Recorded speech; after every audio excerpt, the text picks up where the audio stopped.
નમસ્કાર વિદ્યાર્થી મિત્રો, મારી યુટ્યુબ ચેનલ સંજય પટેલમાં આપ સૌનું હાર્દિક સ્વાગત છે।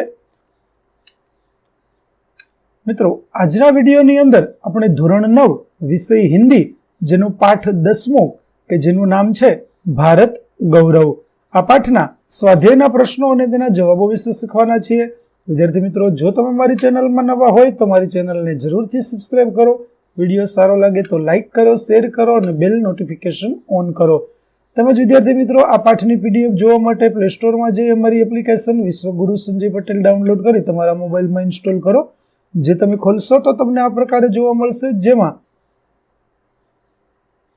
ઉપલબ્ધ બધા ધોરણની અંદર વિષય બતાવશે, ધોરણ બતાવશે, ધોરણ પસંદ કરશો એટલે વિષય બતાવશે, વિષય પસંદ કરશો એટલે પાઠ બતાવશે। જેમાં વિડીયો ઉપર ક્લિક કરતા વિડીયો જોઈ શકાશે અને અન્ય સાહિત્ય ઉપર ક્લિક કરશો તો તમને પીડીએફ જોવા મળશે। તો આશા રાખું છું અમારી એપ્લિકેશન આપને ગમશે, જરૂરથી ડાઉનલોડ કરજો। ચાલો મિત્રો, હવે શરૂ કરીએ પાઠ 10મો भारत गौरव। प्रश्न 1, निम्नलिखित प्रश्नों के 1-2 वाक्य में उत्तर लिखिए। पहला प्रश्न, भारत को प्रकृति का लीला स्थल क्यों कहा है? तो भारत में हिमालय के समान मनोहर पर्वत तथा गंगा जैसी पवित्र नदियां है, इसलिए इस देश को प्रकृति का लीला स्थल कहा है। दूसरा प्रश्न, भारतवर्ष को वृद्ध क्यों कहा गया है? तो भारत संसार का सबसे पुराना देश है, इसलिए उसे वृद्ध कहा है। तीसरा, विधाता ने नर सृष्टि का विस्तार कहां से किया है? तो विधाता ने नर सृष्टि का विस्तार भारत से किया है। आर्य किन किन विषयों के आचार्य थे? तो सभी तरह की विद्याओं तथा कला कौशल में आचार्य थे।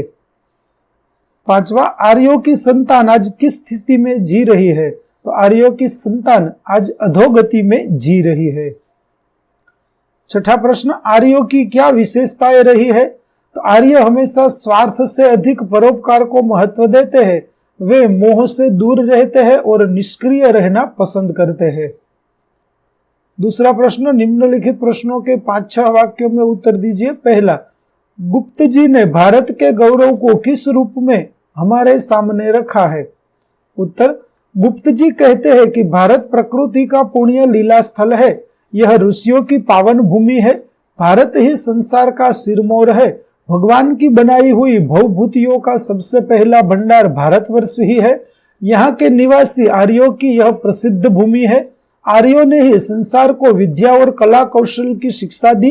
इस प्रकार कवि ने भारत के गौरव को हमारे सामने रखा है।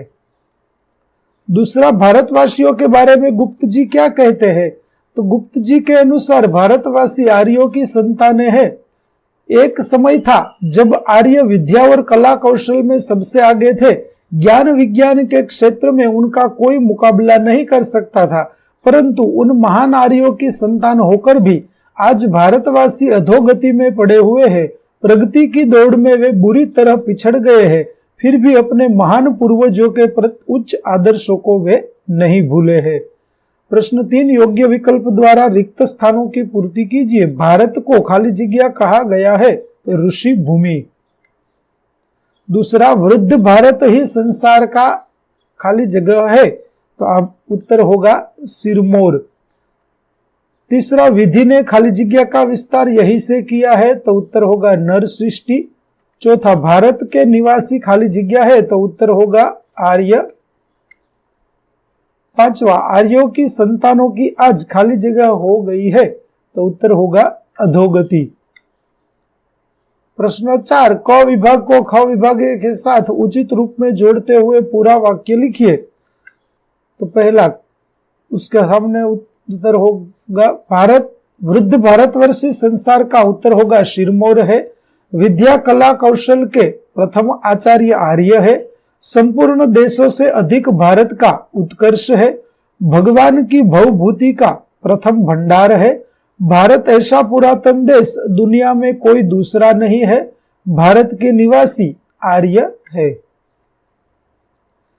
पांचवा प्रश्न, भाव स्पष्ट कीजिए। पहला, वृद्ध भारतवर्ष ही संसार का सिरमौर है, तो उत्तर है सिरमौर का अर्थ है सरदार अथवा श्रेष्ठ चरित्र वाला नायक। प्राचीन काल में ज्ञान विज्ञान के क्षेत्र में भारत सबसे आगे था। भारत ने ही दुनिया को भिन्न भिन्न विद्याएं सिखाई और कला कौशल का ज्ञान दिया। इस देश ने ही संसार को सभ्यता और संस्कृति के पाठ सिखाए। आज भी हमारा देश संसार को सुख, शांति और मानवता का संदेश दे रहा है। इस क्षेत्र में दुनिया उसके नेतृत्व को सराह रही है। दूसरा, भगवान की भवभूतियों का यह प्रथम भंडार है। तो भवभूतियां अर्थात संसार के वैभव के उपकरण, सोना, चांदी, हीरे, मोती आदि बहुमूल्य पदार्थों का भारत ने पता लगाया। रेशमी वस्त्र बनाने की कला यही विकसित हुई।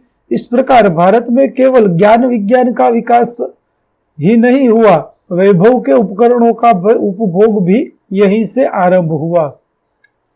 प्रश्न 6, शब्दों के विरोधार्थी शब्द लिखिए। पहला, अधोगति, ऊर्ध्वगति, वृद्ध, युवा, पुरातन, नूतन, प्रथम, अंतिम, विस्तार, संकुचन, पुण्य भूमि, पाप भूमि, उत्कर्ष, अपकर्ष, उच्च तो निम्न। सातवां, शब्दों के पर्यायवाची शब्द लिखिए। पहला, हिमालय तो हिमगिरी, गंगा भागीरथी, गिरी पर्वत, भूमि धरा, विश्व संसार, मदिरा शराब। तो विद्यार्थी मित्रों, અહીં આપણું પાઠ 10 ભારત ગૌરવ ના સ્વાધ્યાયના પ્રશ્નો અને તેના જવાબો પૂરા થાય છે। આગળના પાઠના પ્રશ્નો અને તેના જવાબો મેળવવા માટે મારી ચેનલને જરૂરથી સબસ્ક્રાઇબ કરો। તેમજ આ પાઠની પીડીએફ જોવા માટે પ્લે સ્ટોરમાં જઈ અમારી એપ્લિકેશન વિશ્વગુરુ સંજય પટેલ ડાઉનલોડ કરી તમારા મોબાઈલની અંદર ઇન્સ્ટોલ કરો। ફરી મળીશું નવા પાઠ સાથે, ત્યાં સુધી આવજો।